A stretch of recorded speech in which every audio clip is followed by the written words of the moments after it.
Si vous nous rejoignez, merci de votre fidélité. Bienvenue, mesdames et messieurs. Voici les titres de votre journal. Renforcement de l'accès aux soins de santé. Un accord historique est signé ce vendredi à Conakry. Il prévoit la construction de 50 centres de santé dans les régions administratives du pays. On fera le point tout à l'heure dans cette édition d'information.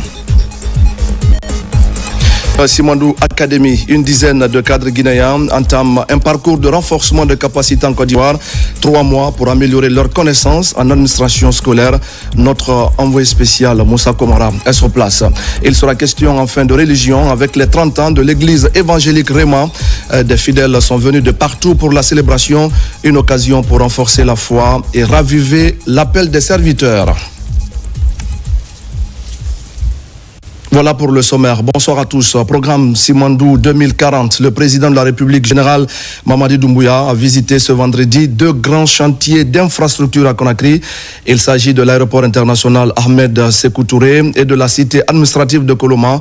Sur les 2 sites, vous allez le voir, les travaux évoluent à la satisfaction des autorités. Omar Bari. Simandou 2040. Fer de lance de la transformation socio-économique durable et responsable de la Guinée. Le président de la République, son Excellence, le général Mamadi Doumbouya, a effectué ce vendredi 11 juillet 2025 une visite sur 2 chantiers majeurs dans la capitale. Objectif, évaluer l'état d'avancement des projets d'extension de l'aéroport international Ahmed Sékou Touré et de la cité administrative de Koloma. Moins de 48 heures après avoir signé un décret modifiant le statut et la dénomination de la société en charge de la gestion de l'aéroport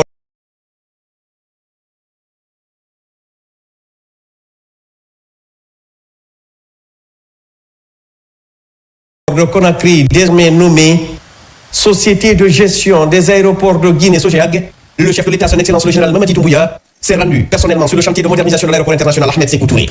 C'est la première fois que la Guinée se dote d'un système de gouvernance aéroportuaire intégré couvrant l'ensemble du territoire national. Cette initiative présidentielle au cœur du programme Simandou 2040, dans son 3e pilier, infrastructure, transport et technologie, vise à augmenter la capacité d'accueil de l'aéroport pour répondre à la croissance rapide du trafic aérien, tout en intégrant des standards internationaux en matière de développement durable et de performance opérationnelle. Le directeur général de la SOGEAG, Namori Kamara, a expliqué au président de la République que 95% des travaux de la première phase sont déjà réalisés avec une livraison prévue en septembre 2025. Nous sommes immensement contents de la visite du chef de l'État qui est venu aujourd'hui visiter ce chantier phare qui s'inscrit dans le programme Simandou 2040. L'état d'avancement est à 95% aujourd'hui. La première phase va être inaugurée en septembre de cette année. Donc il était très important que le président vienne. C'est une occasion aussi pour nous de souligner l'importance de ce projet. Aujourd'hui, notre aéroport est carrément exigu. Nous avons par exemple au départ de Conakry aujourd'hui tous les jours plus de 14 vols à l'intérieur du pays qui est naturellement un effet d'entraînement de Simandou. Donc il est extrêmement important que le chantier aéroportuaire qui est carrément une reconstruction de l'aéroport Ahmed Sékou Touré connaisse une accélération. C'est pour cela que le président de la République est venu ici ce matin pour voir l'évolution de cette phase 1 qui est extrêmement importante, qui nous permet de passer à la phase 2. Alors, il a visité le bâtiment que vous voyez derrière moi, qui est l'aviation générale, CIP Building, VIP, et qui va servir de pavillon présidentiel temporaire. Ce terminal VIP est l'un des meilleurs, sinon le meilleur dans la sous-région. Vous allez vous rendre compte vous-même. Ensuite, il a visité aussi le fret, le terminal fret, avec une capacité de 20 000 tonnes. Ce terminal fret aussi est sans précédent dans la sous-région. On peut même se targuer que c'est l'un des meilleurs terminals fret d'Afrique. Donc il est très très important en fait que la Guinée se dote aujourd'hui d'un bâtiment économique qui peut être à l'image un peu de tout ce qui se passe aujourd'hui dans d'autres pays. Et ensuite aussi le président de la République a naturellement visité le siège de la nouvelle autorité de gestion des aéroports de Guinée qui est terminée aussi à 95%. Et pour la première fois la Guinée s'est dotée grâce à l'action du président de la République d'une gouvernance aéroportuaire qui va non seulement suivre la concession de l'aéroport de Conakry, ce qui est sans précédent, mais aussi les aéroports de l'intérieur et qui va porter la politique aéroport de l'État. Et ensuite, il a visité le bâtiment qui va être dédié à la concession, à la gestion de l'aéroport de Conakry. Et aussi, il y a des bâtiments annexes qu'il a vus, tels que la centrale centrale énergie de 20 mégas qui est finie, la bâche de traitement d'eau. Cette bâche de traitement d'eau et de bouche d'incendie, c'est carrément plus de 20 camions. C'est une capacité de 250 000 tonnes qui est finie à 95%. De son côté, Younous Yilmaz, directeur général du groupe Al Bayrak, entreprise chargée de l'exécution des travaux, a rassuré quant au respect strict des engagements contractuels. C'est un projet de 2 volets, première phase et deuxième phase. On va finir la première phase au mois de septembre. Donc sa visite sur le terrain à l'aéroport nous a motivés et nous a encouragés de plus. Donc on va continuer avec le même dynamisme, avec la même vitesse et on va finir la deuxième étape. Et comme ça, on aura un aéroport d'une capacité de 3 millions d'utilisateurs. Après la visite de l'aéroport Ahmed Sékou Touré, le président de la République s'est dirigé vers Koloma, où se construit l'ambitieuse cité administrative destinée à accueillir plusieurs institutions de la République. Supervisé par la Société nationale d'aménagement et de promotion immobilière SONAPI, ce projet structurant comprendra 12 immeubles administratifs modernes, des parkings à 2 niveaux, un centre de réunion, des infrastructures connexes sur une superficie totale de 7 hectares. Le chef de projet de l'entreprise ACC, Eli Mehana, a exprimé son engagement à respecter les délais et les normes de qualité exigées pour ce projet stratégique. La cité administrative va abriter l'administration publique guinéenne. Donc nous allons livrer à peu près 2500 bureaux avec beaucoup de bâtiments annexes. Nous avons au total 17 ouvrages à livrer pour décembre 2025. Donc c'est ce qui est prévu. À date, le taux d'exécution physique est de 61% et nous mettons tout en œuvre pour pouvoir accélérer les travaux et livrer les bâtiments dans un délai imparti. Le chantier constitue de 12 bâtiments G+8 avec 2 bâtiments parking G+2 avec un pavillon héritage, avec un théâtre en plein air, avec un auditorium. On a aussi des bâtiments administratifs, un bâtiment administratif, un centre de réunion et un espace de travail. La surface entière du projet est de 7 hectares, donc à peu près 70 000 mètres carrés. Et tout va être développé en tant que landscaping, que ce soit tout ce qui est carreaux et tout ce qui est finition et tout ce qui est verdure dans tout le projet. C'est un projet en entier qui est complet et qui sera avec toutes les dernières informations et utilisations modernes pour pouvoir avoir un espace de travail moderne pour les employés qui vont utiliser la cité. Nous ferons de tout notre mieux pour respecter les chronogrammes qui ont été encadrés. Nous sommes en train de doubler et de tripler d'efforts pour respecter les chronogrammes impartis. Ces infrastructures symbolisent la volonté du chef de l'État de refonder la Guinée sur des bases solides et durables, a précisé l'administrateur général de l'ACGP, Ibrahima Abedjallo. C'est un projet qui s'inscrit en droite ligne de la vision du président de la République, son Excellence le général Mamadi Doumbouya, dans le cadre du programme Simandou 2040, qui est le programme de développement durable et responsable de la Guinée sur les 15 prochaines années. Donc ce projet, qui est un projet phare, est aujourd'hui à un niveau de 61% d'exécution. C'est un projet qui va venir vachement améliorer les conditions de travail de l'administration publique afin de permettre un développement accéléré. Ces projets présidentiels font partie intégrante de la refondation de l'État impulsée par son Excellence le général Mamadi Doumbouya et témoigne d'une volonté politique forte d'investir dans des infrastructures modernes, fonctionnelles et inclusives. Qu'il s'agisse d'ouvrir la Guinée sur le monde par un aéroport à la hauteur de ses ambitions ou de doter l'administration d'outils de gouvernance efficaces, chaque chantier en cours marque une avancée significative vers une Guinée moderne et prospère.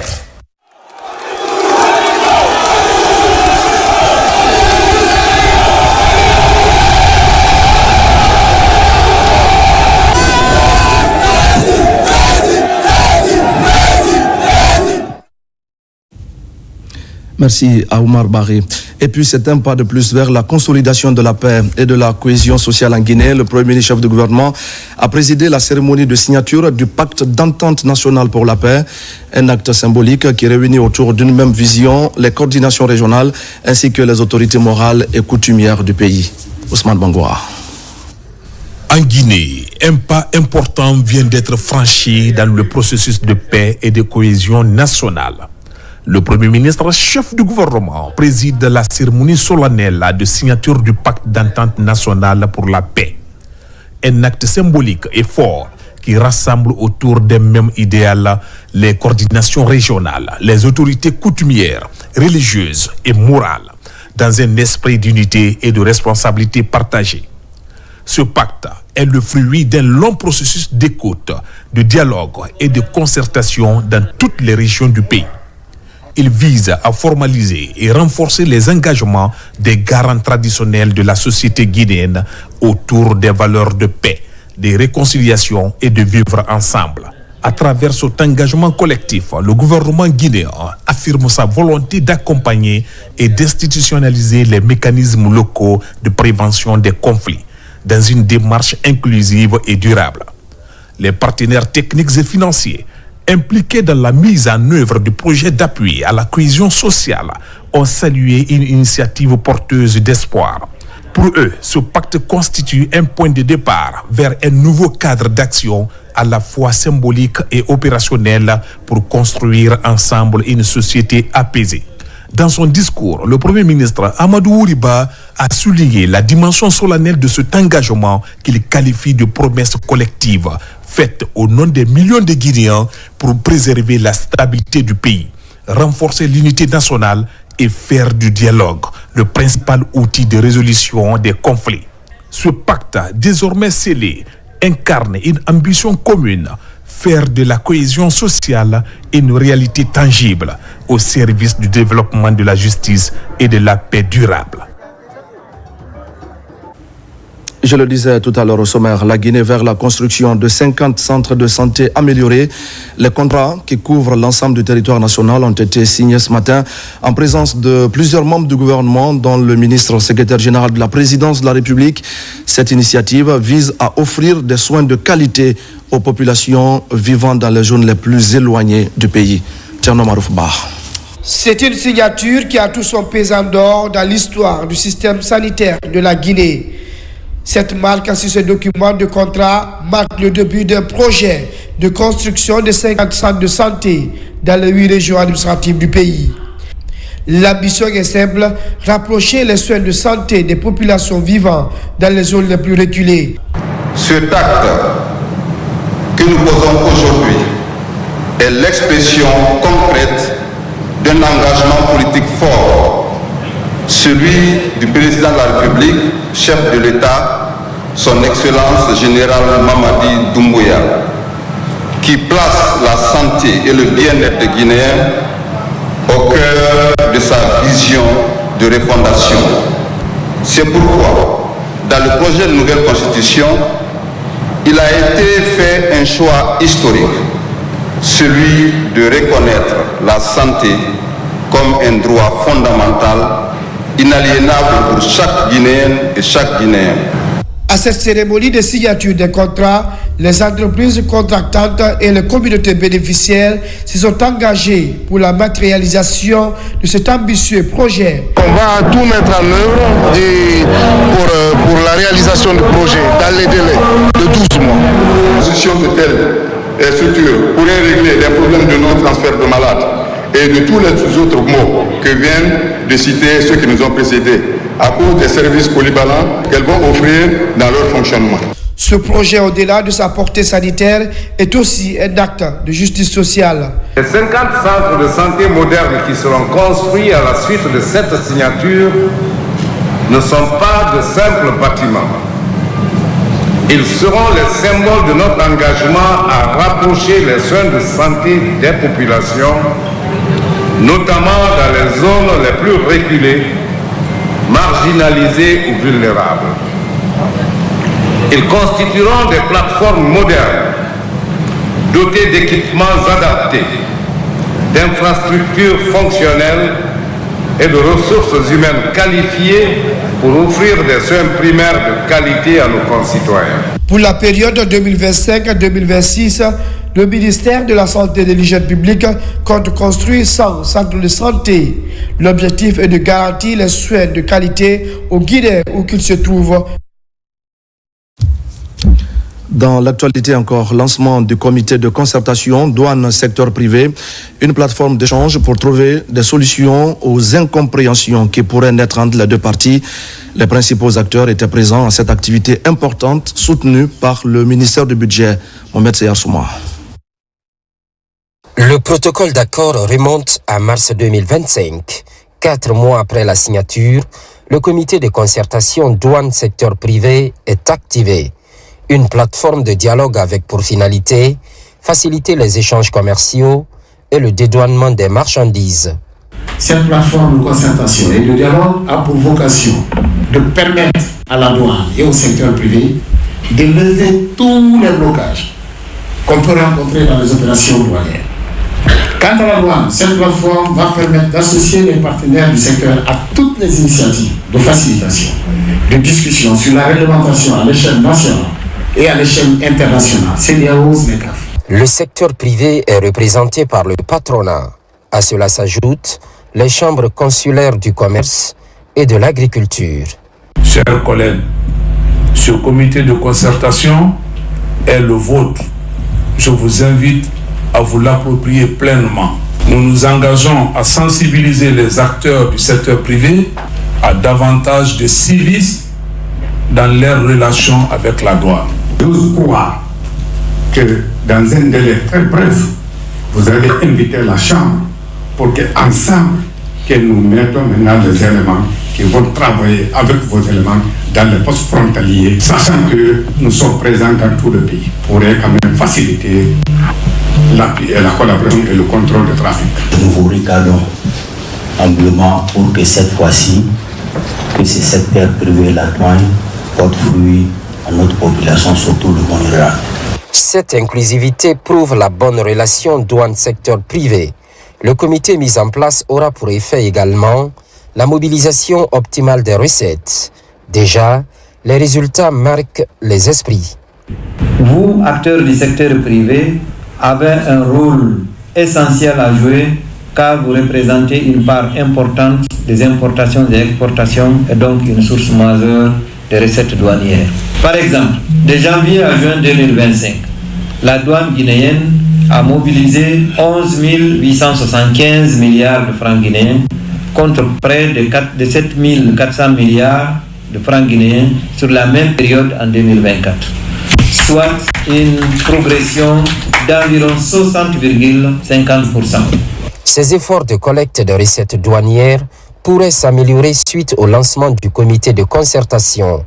Autre avantage et non des moindres, accroître la compétitivité des entreprises. Et pendant ce temps, au terme de 9 mois d'activité, la 4e promotion de l'école d'état-major Guinée a achevé sa formation. Ils sont 29 stagiaires, dont 8 officiers stagiaires venus des pays amis. Leur promotion porte désormais le nom de la générale de brigade Mawassila, première femme militaire à intégrer l'école militaire interarmée, l'école d'état-major, l'école de guerre et actuel gouverneur de la ville de Conakry. La cérémonie de clôture a été présidée par le ministre de la Défense nationale.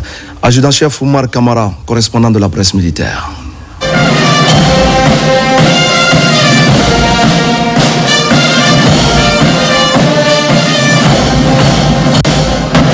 La générale de 2e section, Mahawassila, est une figure emblématique des forces armées guinéennes.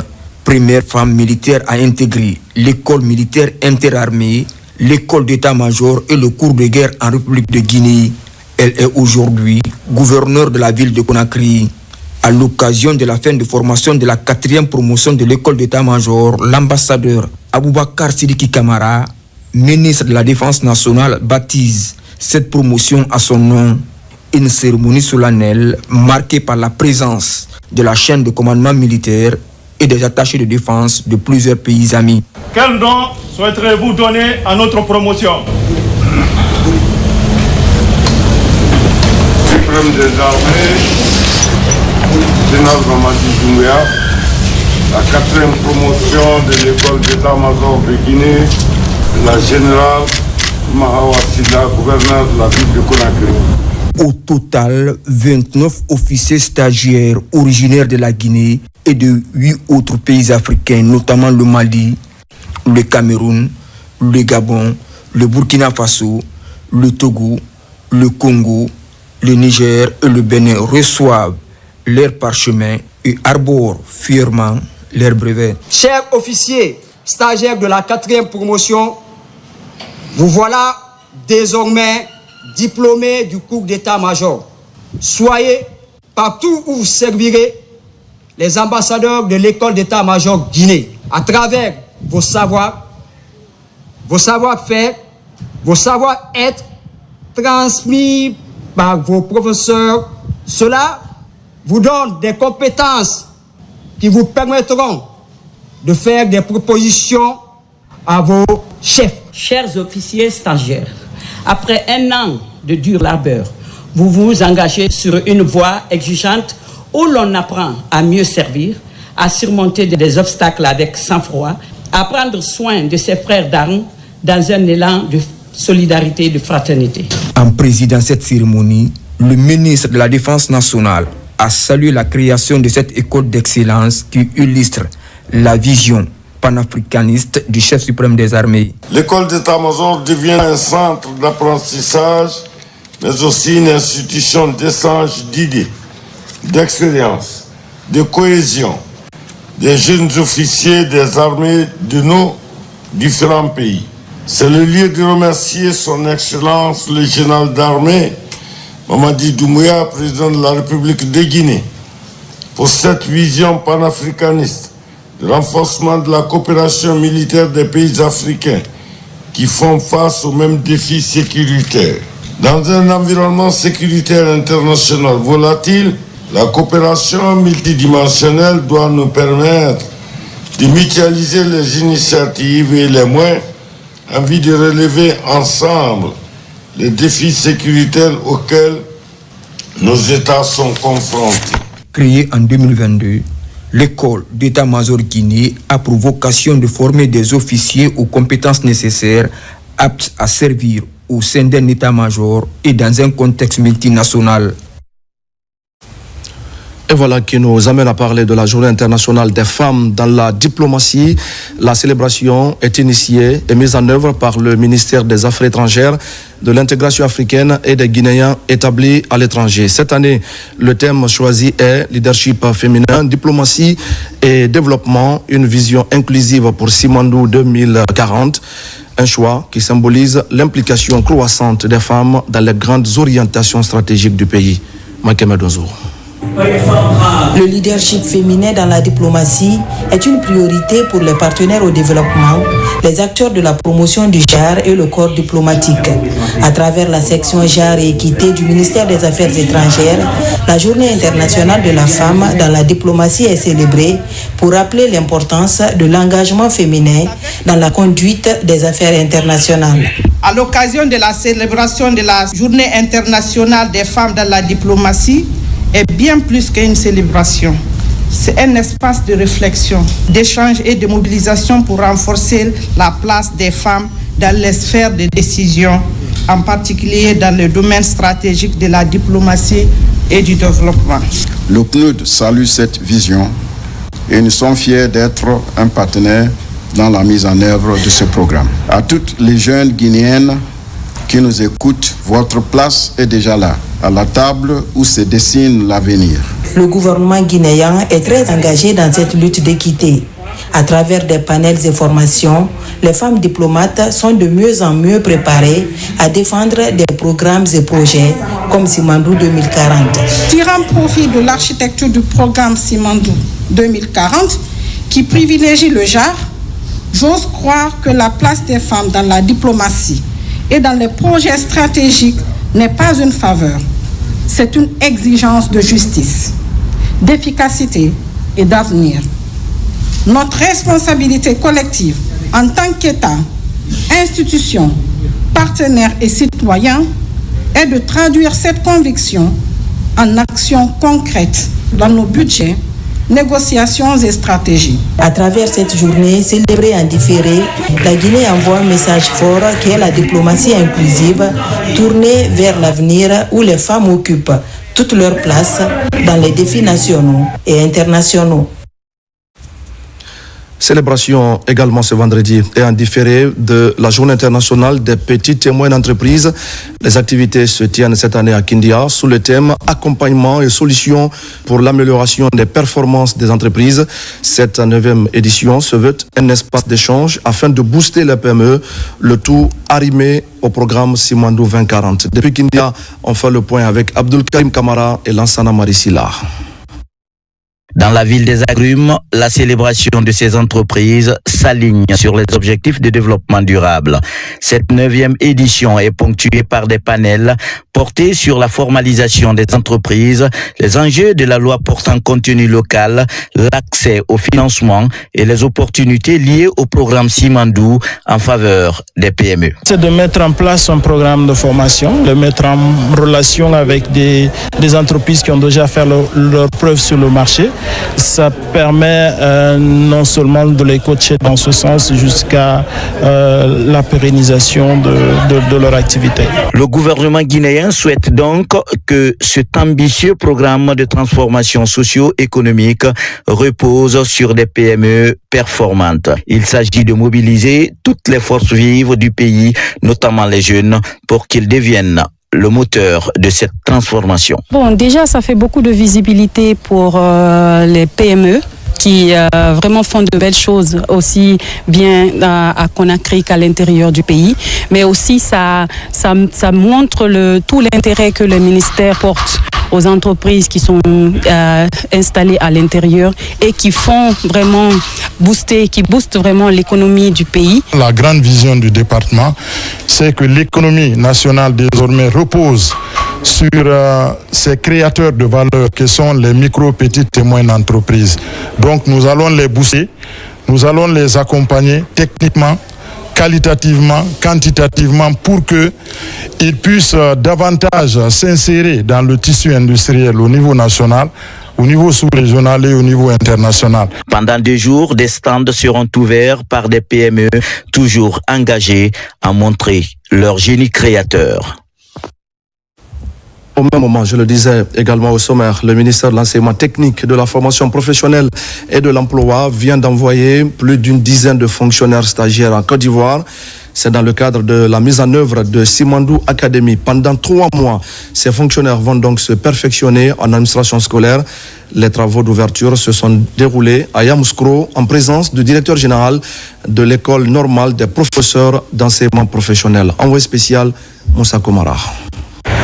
Avec pour ambition d'être un acteur incontournable dans la réalisation des Simandou Academy, le ministère de l'Enseignement technique de la formation professionnelle guinéen envoie ses 15 fonctionnaires stagiaires à Yamoussoukro pour renforcer leurs compétences en administration scolaire publique.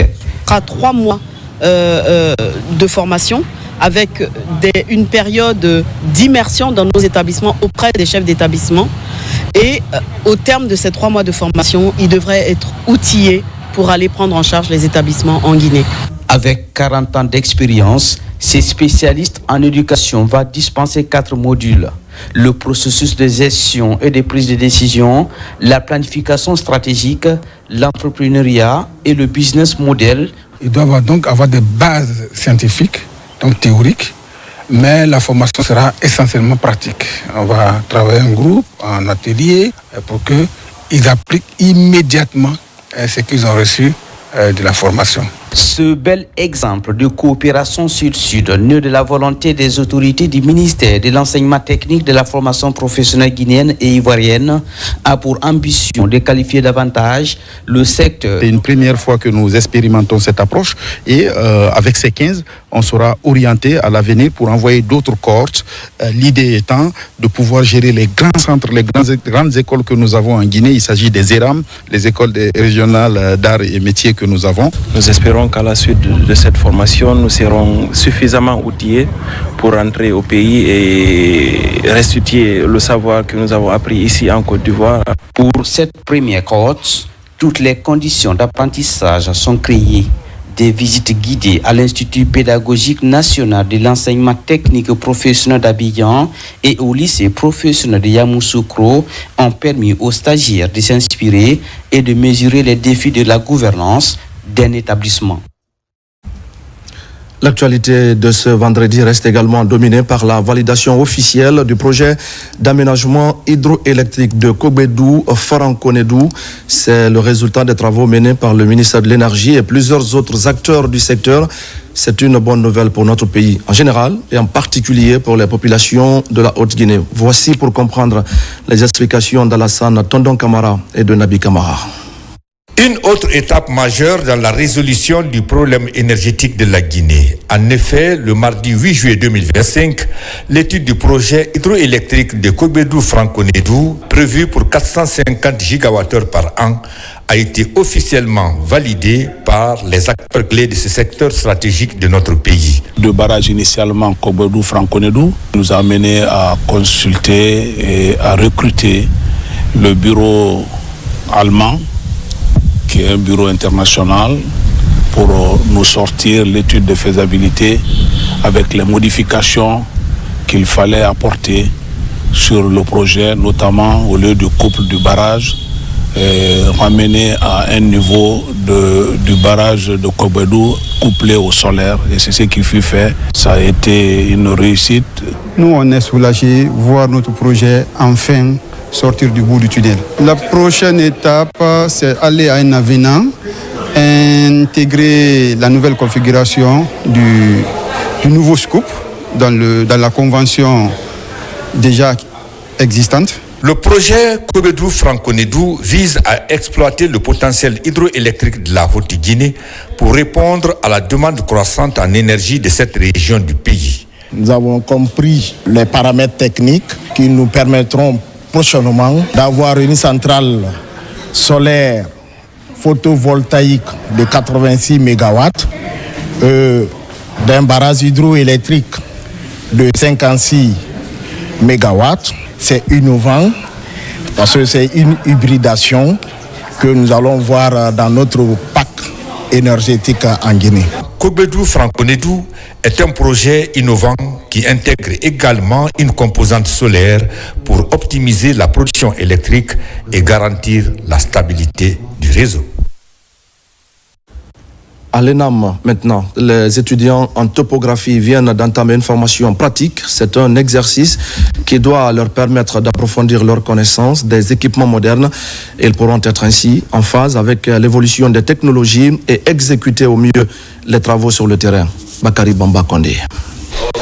C'est un groupe d'experts chinois arrivés à Conakry pour dispenser une formation pratique aux étudiants en topographie de l'université Gamal Abdel Nasser et de l'école nationale des arts et métiers ENAM. Il s'agit de renforcer les compétences techniques des étudiants et à les préparer aux défis du marché du travail. Quelqu'un qui est compétent, c'est qui a beaucoup été formé et a mis plus en pratique ce qu'il a reçu. Donc, pour moi, c'est de faire sortir la Guinée des compétents parce que la nation en a besoin. Non seulement la nation, mais le monde entier aussi en a besoin.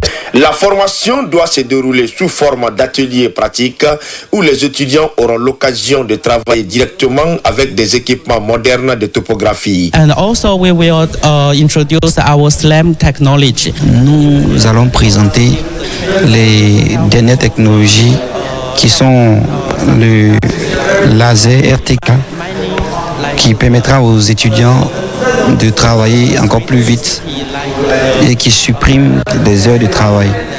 Nous allons aussi présenter les scanners laser pour les compagnies minières qui améliorent le travail parce que c'est des dernières technologies en matière de scanner et aussi des GPS. Laser technology. En topographie, nous n'avons pas encore des équipements de haut niveau. Le peu que nous leur donnons en classe, alors aujourd'hui, avec l'apport du groupe, je crois qu'ils vont encore découvrir davantage d'autres manipulations de ces équipements qu'eux-mêmes ils n'en ont pas vu. Grâce à cette initiative d'Omega Group, les futurs professionnels soient mieux préparés à relever les défis du secteur topographique et à contribuer au développement économique de la Guinée. Et puis c'est un projet sanitaire d'une grande ambition qui vient de prendre fin à Conakry. Ce projet s'est déployé à travers le pays dans le cadre de la prévention des infections dans les structures de santé.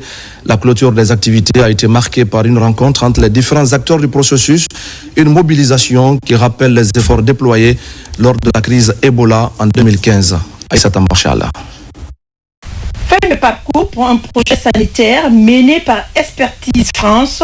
À Conakry, une rencontre a marqué la clôture de cette initiative axée sur la prévention des infections dans les structures de santé. Depuis 2015, la Guinée s'est engagée dans un vaste effort de renforcement de son système de santé, notamment à la suite de la crise Ebola. C'est dans ce contexte que la France, à travers l'AFD, a financé un ambitieux projet de 7 millions d'euros sur l'amélioration du système de santé guinéen et particulièrement dans la lutte contre les pandémies, dont la mise en œuvre a été confiée à Expertise France. Le projet PCI s'est donné pour ambition de structurer durablement les pratiques de prévention et de contrôle des infections dans nos structures sanitaires à travers un appui intégré aux politiques nationales, un renforcement de capacités ciblées et la promotion d'une culture de qualité et de sécurité des soins. Doté d'un financement de 7 millions d'euros de l'Agence française de développement, le projet a permis de renforcer l'hygiène dans plusieurs établissements de soins à travers la Guinée. Expertise France accompagne le ministère de la Santé et de l'Hygiène publique ainsi que les différentes émanations institutionnelles qui en dépendent dans le cadre de différents projets. On appuie notamment au secteur du médicament, mais également des ressources humaines en santé qui représentent une grosse partie de notre activité. On travaille également sur le système des urgences, mais également sur les VBG et autres droits sexuels en santé reproductive. C'est un projet structuré de façon holistique à la pyramide sanitaire et qui, à travers tous les acteurs du ministère de la Santé, ont accompagné vraiment de façon mérifique la mise en œuvre de ce projet qui a donné ses résultats. Ce rendez-vous a également permis de mettre en lumière les défis persistants pour garantir un environnement sanitaire plus sûr et durable. On va parler encore de célébration en différé, cette fois celle de la journée de l'enfant africain. Dans la commune de Tombolia, la célébration a été marquée par des plaidoyers en faveur du respect des droits fondamentaux des enfants. Une œuvre de SOS Village d'enfants, un des partenaires du gouvernement très actif dans la promotion et la protection des enfants en Guinée. Mohamed Kamara. Mois de juin, mois dédié à l'enfance guinéenne, une occasion pour SOS Village d'enfants, l'un des partenaires du gouvernement en matière de la promotion et de la protection des droits des enfants, de célébrer en différé la journée de l'enfant africain. Pour cette structure, la journée de l'enfant africain doit être marquée dans la commune de Tombolia par des campagnes d'information et de sensibilisation en faveur du respect des droits des enfants, surtout les plus vulnérables. Les problèmes que nous, enfants, constituons l'avenir de notre chère communauté, sommes exposés à une rupture progressive de la prise en charge parentale à raison de la précarité économique des familles, du désengagement scolaire, des normes sociales discriminatoires et l'influence de mécanismes scolaires. Depuis 1985, cette organisation accompagne les enfants qui ont perdu ou risquent de perdre la prise en charge parentale en leur offrant un environnement stable, sécurisé et affectueux. Les autorités de la collectivité de Tombolia, qui abrite cette commémoration, ont réitéré l'engagement de promouvoir les droits fondamentaux des enfants dans cette partie de Conakry. C'est une occasion pour moi, au nom de M. le maire, de dire ou rappeler aux enfants que nous ne ménagerons aucun effort dans le cadre de la protection des enfants pour appliquer la politique du président de la République dans la restitution du droit, de l'éducation, de la protection de ces enfants. Cette journée commémorative, célébrée depuis 1991 à la mémoire des enfants de Soweto, massacrés en juin 1976 alors qu'ils réclamaient leur droit à une éducation de qualité, reste un moment fort de mobilisation et de réflexion sur tout le continent africain. Autre actualité dans ce journal, lancement à la mairie de Ratoma du projet EDG Unité, c'est pour mobiliser les citoyens autour des actions qui concourent à préserver les transformateurs et les équipements de la société Électricité de Guinée. Les responsables de la société ainsi que les autorités locales décident par ailleurs de collaborer en vue de remonter en temps réel les difficultés qui nécessitent une intervention rapide des agents sur le terrain. Moussa Bangoura. Électricité de Guinée au service de la population. Pour mieux servir la clientèle, la direction générale lance son nouveau produit, EDG Unité. Ici, à la mairie de Ratoma, le patron de cette entreprise citoyenne vient expliquer le rôle et les avantages de ce projet. Un projet qui vise à protéger les équipements d'EDG dans les quartiers, tout en renforçant les relations entre le service et les communautés. EDG aujourd'hui met le client au cœur de ses priorités. Lorsqu'un client a un problème de transformateur, un problème de compteur, un problème de poteau qui n'est pas en bon état, lorsque cette information arrive à EDG, toutes les dispositions sont prises pour pouvoir corriger les anomalies et les défauts et leur demander d'être beaucoup plus patients et surtout de payer leurs factures, parce que c'est la tolérance zéro par rapport au non-paiement des factures. Pour matérialiser ce projet sur le terrain, le programme Bénévolat Jeunesse de Ratoma est mis à contribution. Ces bénévoles recrutés serviront de relais pour la vente des produits EDG, pour le rechargement des compteurs après paiement et le paiement de factures d'EDG. D'où cette signature de partenariat avec les autorités locales. EDG démontre qu'il y a une proximité avec les citoyens, une proximité avec les habitants de chaque quartier, afin qu'ils se sentent aussi propriétaires de EDG et non simplement une question de clientèle et entreprise. En plus du service public, ces jeunes seront aussi des ambassadeurs pour les alertes et toute autre anomalie constatée au niveau des installations de l'entreprise pour faciliter une meilleure intervention. Un mot de religion maintenant, pour dire que l'église évangélique missionnaire Réma célèbre ses 30 ans d'existence en Guinée. Plusieurs fidèles, des pasteurs de l'étranger et de l'intérieur du pays se sont fortement mobilisés pour l'occasion. Placé sous le thème « Marcher dans la fidélité de Dieu pour un nouvel élan », la convention vise à renouveler l'alliance entre l'Église et Dieu et à raviver l'appel ministériel des serviteurs. Saint-Martin Fancinadouno et Kandasila. Fondée dans les années 1990, l'église missionnaire Réma a joué un rôle pionnier dans l'ancrage du christianisme évangélique dans le pays. Elle a formé des pasteurs, missionnaires et évangélistes qui œuvrent aujourd'hui dans tout le pays, voire au-delà. Un parcours de 30 années de fidélité, de croissance spirituelle et d'engagement communautaire que célèbrent cette année les dirigeants de ces ministères de Dieu. Nous voulons dire merci à Dieu parce qu'il nous a soutenus pendant ces 30 ans. Nous avons avec nous une église forte, inébranlable. L'allocution de bienvenue nous exhorte à nous armer de force et que rien ne puisse nous arrêter, mais plutôt de nous lever. Comme le thème de la convention dit, de nous lever, de bâtir le royaume de Dieu. Plusieurs temps de prière, de jeûne, de louanges et d'enseignements sont tenus, animés par des orateurs nationaux et de l'étranger. Les 30 ans sont aussi une occasion de reconnaissance et d'un appel à la transmission. À travers ces célébrations, nous remercions le Seigneur et nous recevons encore la grâce d'aller plus de l'avant et de continuer à œuvrer pour le Seigneur parce que nous savons qu'il est avec nous. De se fortifier davantage parce que le Seigneur est là et que le Seigneur saura encore tenir chacun de nous parce que ce n'est pas par la force, ce n'est pas par la puissance, c'est par l'Esprit de Dieu. En renouvelant la convention de ministère, l'église missionnaire Réma réitère sa volonté de continuer à servir Dieu avec puissance, fidélité et discernement dans une Guinée qui a plus que jamais besoin de lumière, de paix et de justice. Merci à Saint-Martin, Francine Adouno. En sport, en plus bref et en image, en prélude au prochain championnat d'Afrique des Nations prévu au Kenya, Ouganda et Tanzanie, le sélectionneur du Sili local, Suleiman Kamara Bedi, a rendu public la liste des 23 joueurs qui doivent participer au CHAN. Au cours d'un point de presse, le sélectionneur s'est montré confiant avec son groupe pour ce tournoi réservé aux joueurs locaux. Fin à Boké de la 8e édition du tournoi consortium organisé par United Mining Supply.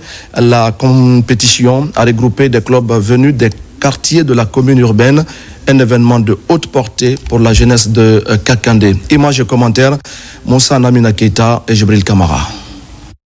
Le tournoi consortium se joue chaque année au stade Général Mamadi Doumbouya de Boké. La 8e édition de la compétition, jouée dans la plus grande ferveur sportive, a regroupé 16 équipes, dont les sous-préfectures de Dabis, Kolabouni et les contrées de Katougouma, Kaboye et Djoumaya.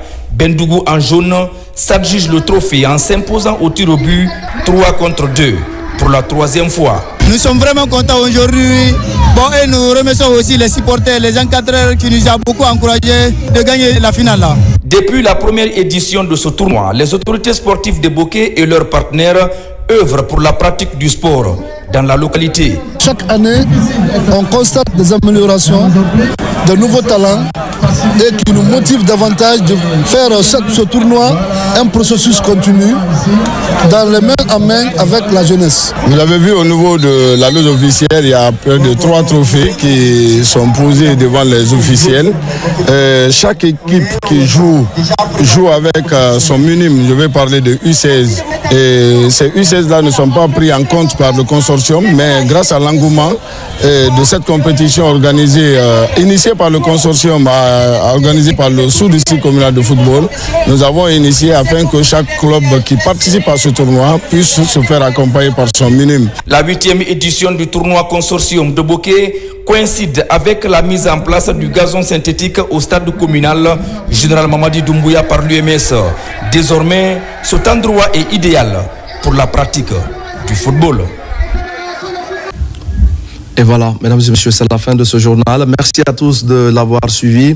Je vous retrouve demain pour d'autres actualités de la Guinée, notre paradis, terre de richesse et d'innovation. Je vous souhaite à tous de passer une belle soirée en compagnie de nos programmes.